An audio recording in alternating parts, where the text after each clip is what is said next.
Welcome, ladies and gentlemen, to the Utah Stories Show. My name is Richard Markosian. I'm the editor and publisher of Utah Stories magazine.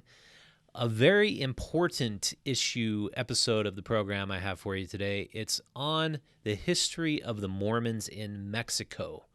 We're going to get into the whole history of why the Mormons fled from the United States, Utah, into Mexico, how they built out their communities there, how and why they call themselves Mormon, and why this story, I feel like, has a lot of significance to the culture of Utah, the Mormon community at large, and even the LDS Church, which is attempting to distance themselves from these Mormons because the LDS Church doesn't consider them to be a part of the church at all, and they're not. They're not part of the Latter-day Saint Church, but certainly they have a history and a background as being part of the church. So we're going to go into all that. But first, I want to tell you about one of our sponsors, Utah State, home of the Aggies. If you haven't been to Logan before, it's up north. It's near Bear Lake. It's a beautiful part of the state. So one thing about Utah State is that it's an actual college town. That's not something you can experience at the University of Utah, at the community college. Those are all sort of commuter schools. Utah State, living on campus means more sleep, more friends, and better grades, while others are driving or walking to campus. You're getting those precious extra minutes of sleep. Instead of going home to your mom or your cat, you're hanging out with roommates, neighbors, and friends. On-campus housing is a community of academic support, peers, mentors, friends, and constant activities.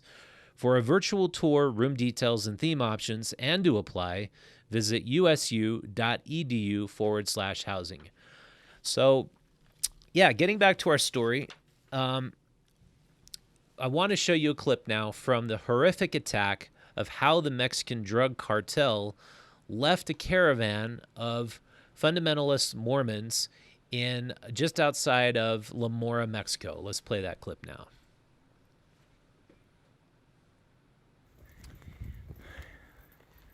You can see the charred remains of the vehicle. It completely combusted, and a total of 9 people were killed. Grandchildren are burnt. If I remember right, it's Shut 3 mothers and 6 children. Just terrible attack. And right on the road out of La Mora. The question I have that the mainstream media has not gotten into much is how and why. First of all, how did these people end up in this place in northern Mexico, and why are they battling it out with the Mexican Drug Cartel? That's what I hope to answer in this episode, and that's what I've been doing research in.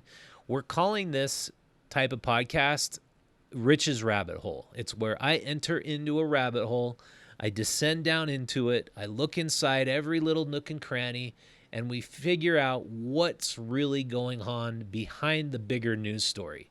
That's what we hope to provide to you here on the Utah Stories Show.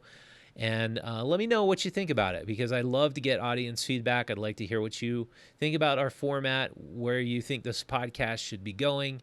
We're about 4 or 5 months into it now, and I feel like we're getting into a groove. But our other longer format videos where we're focusing on one thing and kind of going into a rabbit hole, those have done well in the past, whether you've subscribed to this channel because you like the Ben Shapiro protest video story I did, or more in-depth news and information about our canyons and our preserving our quality of life. It's all things Utah, but it's a deeper dive into the news stories. So that's what this is all about. So anyhow, interesting to note, when the reason why the Mormons are in Mexico is that in the late 1800s, the United States government decided they were going to abolish the practice of polygamy, and they were going to start persecuting and prosecuting Mormons for practicing polygamy. The Mormons were persecuted in the first 3 places they went to. Their last place before coming out all the way out to Utah was Nauvoo, Illinois. And Joseph Smith, their leader, was attacked by a mob when he was put in jail. That mob descended on Carthage jail. They shot and killed Joseph Smith and his brother. And then Brigham Young was left to be the leader of the Mormon Church. And he said, We are going to follow Joseph Smith's prophecy, which was that we will be a people of the Rocky Mountain region, and we will go out and we will go to the desert and we will make it blossom as the rose.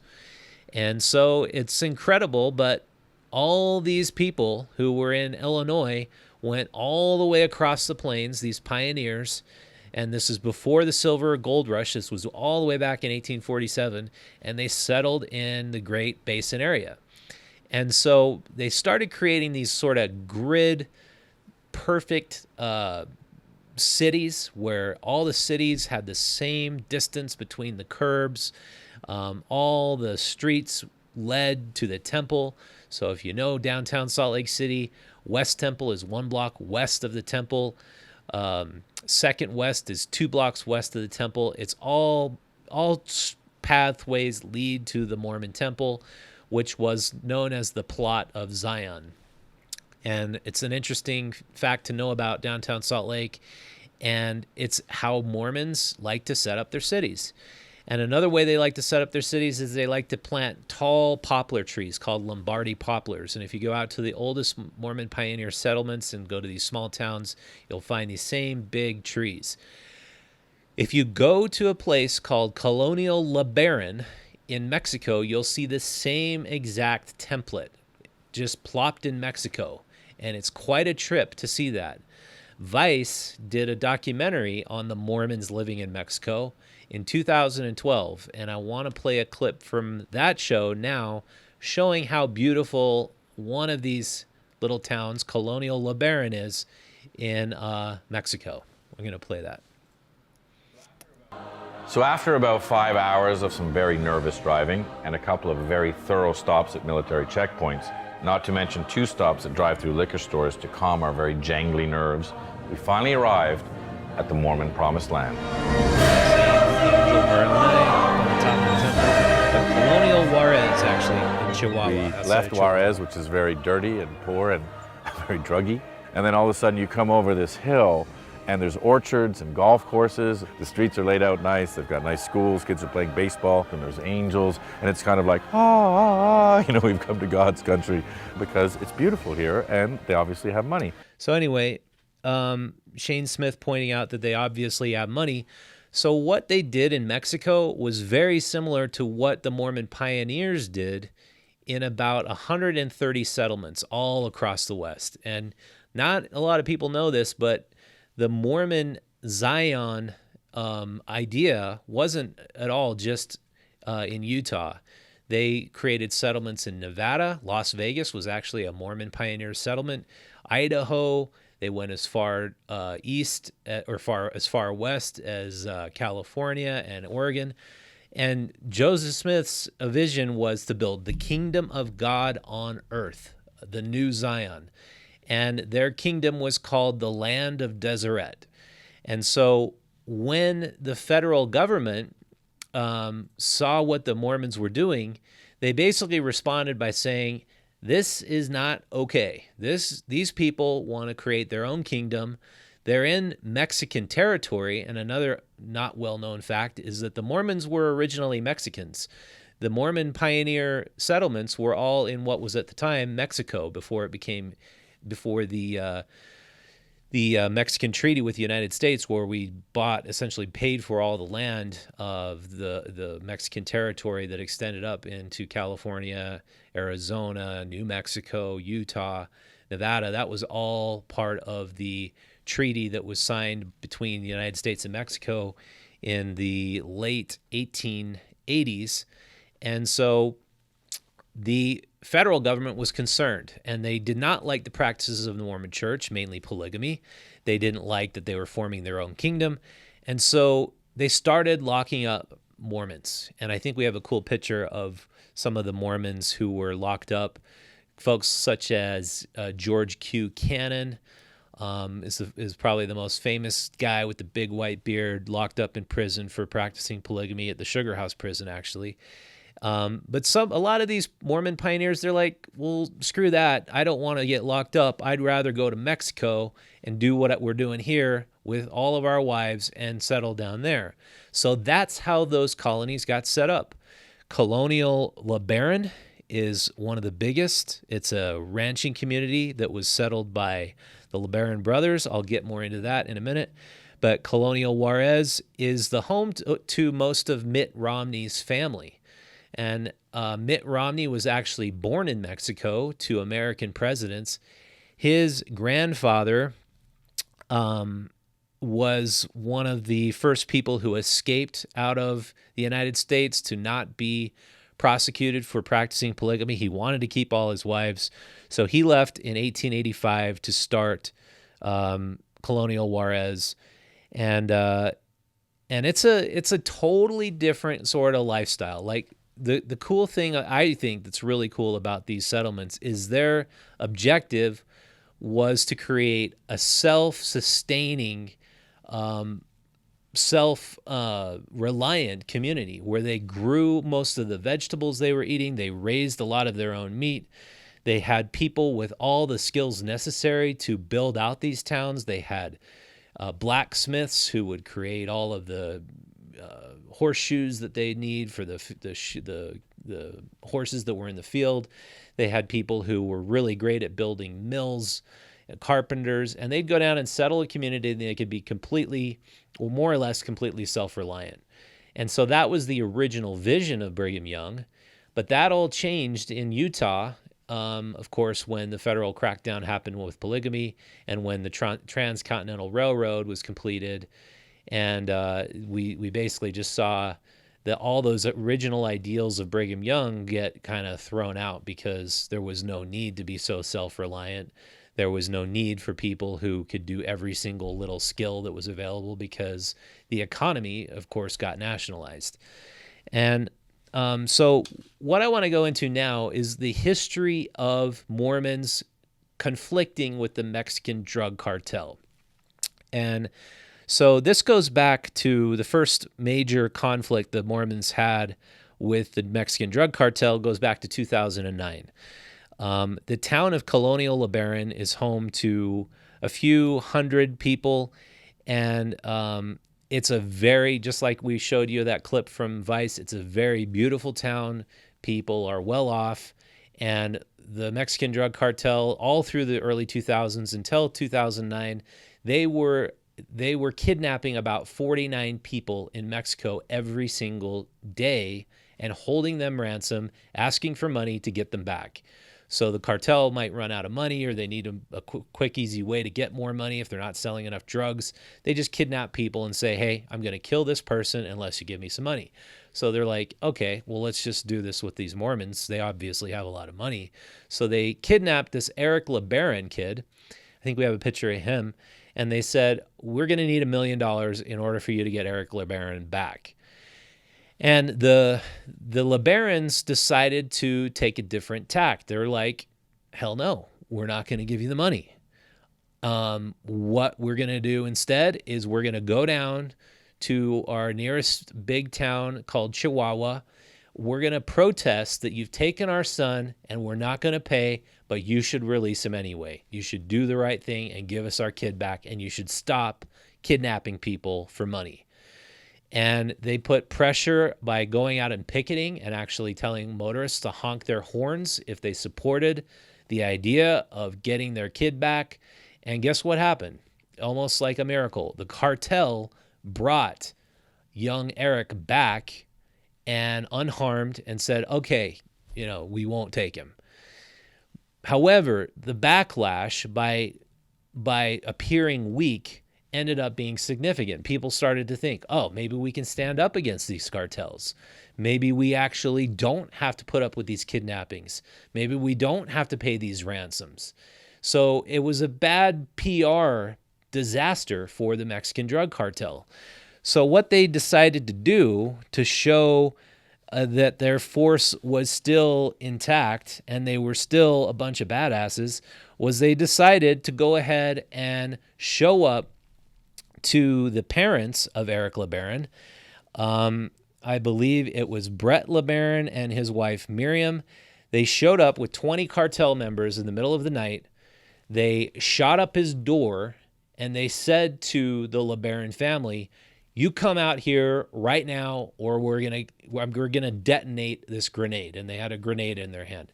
And the guy who was leading up that was a guy named El Riken, and just a terrible human being. And so they come in the house, and Miriam LeBaron is there with her children. They start molesting her, and she said, look, do what you want with me, but don't do it in front of my children. Please just take me somewhere else. I don't want my children to witness you raping me.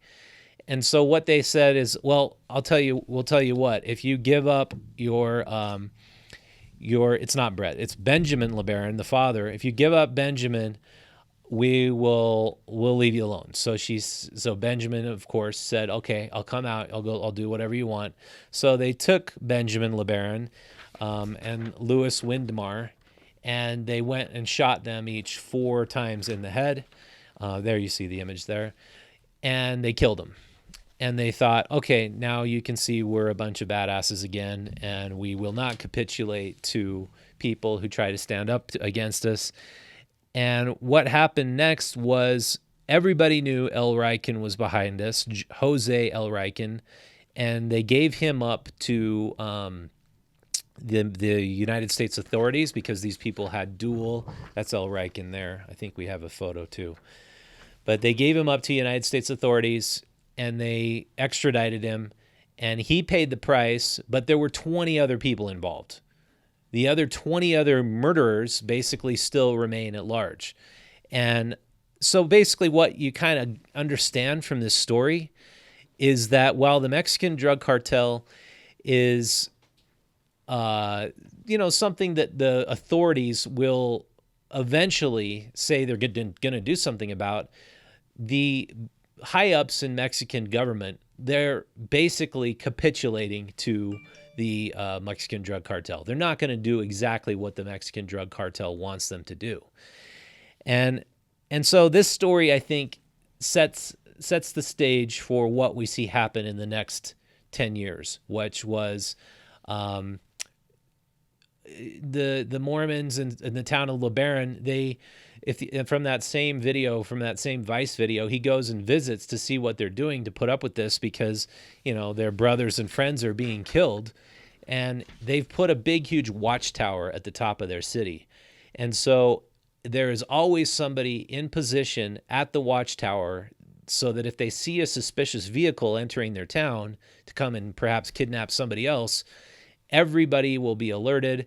There is the rumor out, they call it the rumor, that they have something like super high caliber rifles connected with this watchtower, and if they needed to, they could just simply rain bullets down upon the people in the cartel if they started to kidnap people. That's a rumor. I think it's more accurate that it probably is true. But here's the big problem. In the United States, we have the Second Amendment, which allows us to defend ourselves with weapons. In Mexico, that doesn't exist. Firearms are completely prohibited. So people who want to defend themselves, as the LeBarons did after this brutal attack in 2009, they're told, we're sorry, you can't own a firearm. The only way you could possibly own a firearm is if you start a gun club and you get all the certifications and licenses necessary to open up that gun club, and then you are allowed to own a gun that you can use at that gun club only. And then all these restrictions about where you can conceal it, where you carry it. They applied in colonial LeBaron for a gun club license, and the Mexican authorities denied that to them. And so what you find is that these Mexican Mormons, they run scared. They don't know. They're always trying to protect themselves. They're traveling in caravans.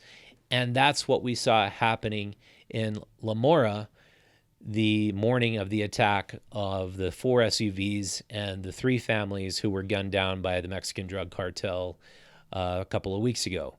Those people knew they were in danger by going to this wedding that was in LeBaron. They were traveling from La Mora to LeBaron. They knew they were essentially sitting ducks, could easily fall victim to the cartel. So their only recourse is to travel in a big caravan. And that clip I showed you was how their vehicle looked. And as you probably heard, the only survivors were a few of the children who got away, and one 13-year-old LeBaron boy. He actually walked 14 miles to seek help for his infant sister who was shot in the chest. His little baby sister was shot in the chest. She was dying out. He went and got help. He brought help, and she was saved, and along with 3 or so of his siblings. Just a absolutely brutal attack. And knowing now that one of the victims actually got out of the car, she raised her hand, said, "Please don't shoot. It's just moms and kids." She got gunned down. This is absolutely horrific. And as we know now, the entire family that was involved with this, the 100 or so members of that family, sorry, I got to look up their name. Langford family. All the Langfords have left Lamora. They've given up. They've decided they're giving up on Mexico. If their authorities and their government doesn't care about them enough to protect them after this brutal onslaught, then they're gone. So they've led, and they took a caravan of a bunch of vehicles, I think about 100 people, and they've relocated to Sedona, Arizona, and now they're going to be looking for what they're going to do with the next chapter of their life. And they basically abandoned all these homes and all this acreage of farms, and they're going to decide what they want to do next. So just to make it clear, these Mormons in Mexico, they are not Mormons in that they are members of the LDS community. They are not Latter-day Saints. In fact, they have their own names for their offshoots, and they're Mormons in the sense that their Mormon pioneer ancestry is what set them up. And I'm going to talk a little bit more about the Mormon church, or the Latter-day Saint church, divorcing themselves from the name Mormon. I want to talk to you about that in a future episode. I also would love to get your feedback, like I said, on this episode, and see what you think of it. I'd like to read to you another message from one of our sponsors. This program is also brought to you in part by Legends Pub and Grill, which is locally owned and operated. They serve fresh, wholesome, delicious ingredients. Legends features steaks, burgers, sandwiches, salads, pizzas, calzones, and now they have gluten-free and vegetarian options. Legends features over 30 craft beers and local brews. They accommodate all ages because they have the special bar license and the restaurant license, and they now have 2 locations to serve you: downtown Salt Lake City at 677 South, 200 West, and at Southtown at 10631 South, Holiday Park Drive in Sandy. Yeah, so the last thing I want to mention is that what we tend to do with these deep dives and these riches rabbit holes is I want to examine more of the history, the growth, and the development of the LDS Church. Half of my family grew up is Mormon, and I was raised Mormon. There are many people in Utah who were raised Mormon who are no longer affiliated with the church. And what I can say is, if you're like me, chances are you love Mormons, you like Mormon people, you like hanging out with them. A lot of your family members are Mormon, but perhaps you don't like some of the things the church is doing. And I feel like we need to have a forum, an open forum of discussion of what it is we don't like the church, what they are doing. I'm being heavily advertised to right now on YouTube by the Mormon Church. I can see that they're probably spending thousands and thousands and thousands of dollars just on people inside of Utah who are leaving the church. And I just want to talk about why we're leaving. I have 18 Mormon cousins. Only 3 of them are still practicing. I want to let the Mormon Church know why it is we're not practicing any longer. I want to know where they're going wrong. And with that said, I can say I'm not anti-Mormon. I really don't think I should be labeled as that. And I'm not even a non-Mormon, especially if the LDS Church is divorcing themselves from the term Mormon. Perhaps I'm a Mormon and they no longer are. And so I want to talk to more people about the discussion regarding the LDS Church, its growth, its development, the fights it chooses to fight, its involvement in politics. And I want to open up this channel, this forum, this discussion to that topic, which we intend to do in our future episodes. So if you like that direction, let me know. If you don't like that direction, let me know why. I'd like to hear from you. So thanks for making this channel somewhat successful. We got 455 new subscribers just in the last month. I'm happy to have you here. And if you'd like to be a bigger part of what it is we're doing here at Utah Stories Magazine, you can subscribe to our magazine on our utahstories.com page. And you can subscribe to the magazine, or you can subscribe to our newsletters. Our newsletters will alert you every single week, all about all of our new podcasts, all of the new stories we're covering. We have an awesome story about the inland port and its development and why it absolutely should not go forward, at least as far as I understand it. We've had guests on discussing that as well.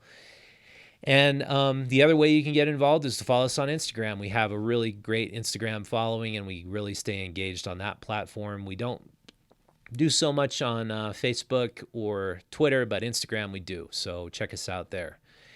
And with that, I would like to say thank you to our production coordinator, who is Connie Lewis, and our technical engineer, Tyler Bond. That's it for now. Thanks again for watching. Bye-bye.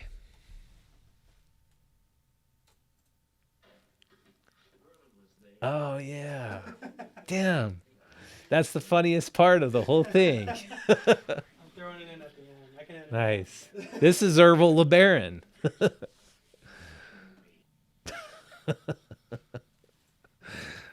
Yeah, that for you folks who are watching, I didn't get to that part. That is Brian Dennehy back in 1993 playing Ervil LeBaron. So if LeBaron sounds familiar, one of them was the notorious Ervil LeBaron, who ordered the assassination using his children of other family members and children. He was a complete lunatic psycho, and he was played by the great Brian Dennehy in 1993 in a made-for-TV movie. It was a great film. I suggest you go out to YouTube and watch the whole thing. It's an awesome performance. So with that, we'll leave you, and hope to see you next time. Bye-bye.